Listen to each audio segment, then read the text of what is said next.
আন্তর্জাতিক অঙ্গনে সাফল্য পেতে বাংলাদেশি বংশোদ্ভূত খেলোয়াড়দের দলে ভেড়াতে দেশের সবগুলো ফেডারেশন চিঠি পাঠিয়েছে জাতীয় ক্রীড়া পরিষদ। এই বিষয়ে সকল আইনি বাধা পেরোতে সাহায্য করবে এনএসসি, এমনটাই জানিয়েছেন প্রতিষ্ঠানটির যুগ্ম সচিব আমিনুল ইসলাম।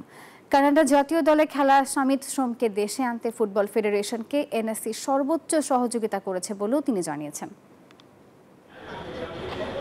নতুন বাংলাদেশ নতুন ভাবনায় এগোচ্ছে। ক্রীড়া বিশ্বের সঙ্গে তাল মিলিয়ে চলতে বাংলাদেশ বংশোদ্ভূত খেলোয়াড়দের দেশের জার্সিতে খেলানোর নয়া উদ্যোগ জাতীয় ক্রীড়া পরিষদের। সেই লক্ষ্যে এনএসসি চিঠি পৌঁছে দিয়েছে দেশের সকল ফেডারেশনে।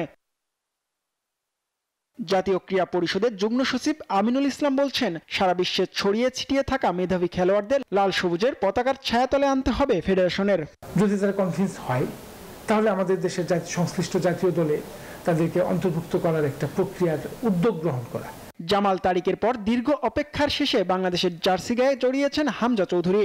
স্প্রিন্টার ইমরানুর রহমান, জিমন্যাস্টিক জিন্নাত ফেরদৌসরা বাংলাদেশি বংশোদ্ভূত হয়ে দেশের প্রতিনিধিত্ব করছেন। তাদের দেখাদেখি অনেকেই আসতে চান লাল সবুজের প্রতিনিধিত্ব করতে। সেক্ষেত্রে আইনি বাধা আসলে পাশে দাঁড়াবে এনএসসি। বাধা যদি আসে, আইনগত কোনো অবস্টাকল যদি আসে, ক্রীড়া পরিষদ সরকারের দৃষ্টি আকর্ষণ করবে এবং আইনগত সমাধানটা দেওয়ার জন্য সর্বোচ্চ ইতিবাচক প্রক্রিয়ার সাথে পদক্ষেপের সাথে প্রসিড করবে। আবার পাশাপাশি ঠিক একইভাবে আন্তর্জাতিক পরিমণ্ডলে যদি কোনো দেশের সাথে কথা বলতে হয়, কোনো অর্গানাইজেশনের সাথে, আন্তর্জাতিক কোনো অর্গানাইজেশনের সাথে যদি কোনো কথা বলতে হয়, জাতীয় ক্রীড়া পরিষদ সেই ভূমিকা রাখবে, সেই উদ্যোগ গ্রহণ করবে, সেই পদক্ষেপ গ্রহণ করবে। অন্যদিকে ইতালি প্রবাসী ফুটবলার সামিত শ্রম লাল সবুজের জার্সি গায়ে তুলতে চান। বাংলাদেশ ফুটবল ফেডারেশনও তাকে চায় 10 জুন সিঙ্গাপুরের ম্যাচে। তার জন্য সামিতের লাগবে বাংলাদেশি পাসপোর্ট। এই ব্যাপারে জাতীয় ক্রীড়া পরিষদ বলছে, এখন বাকি কাজটুকু সারতে হবে সামিতের নিজের।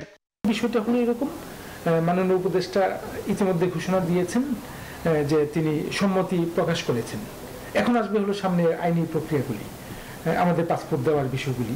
আমাদের পাসপোর্ট দিতে হলে এনআইডি লাগবে, বায়োমেট্রিক দিতে হবে, অথবা বার্থ সার্টিফিকেট লাগবে।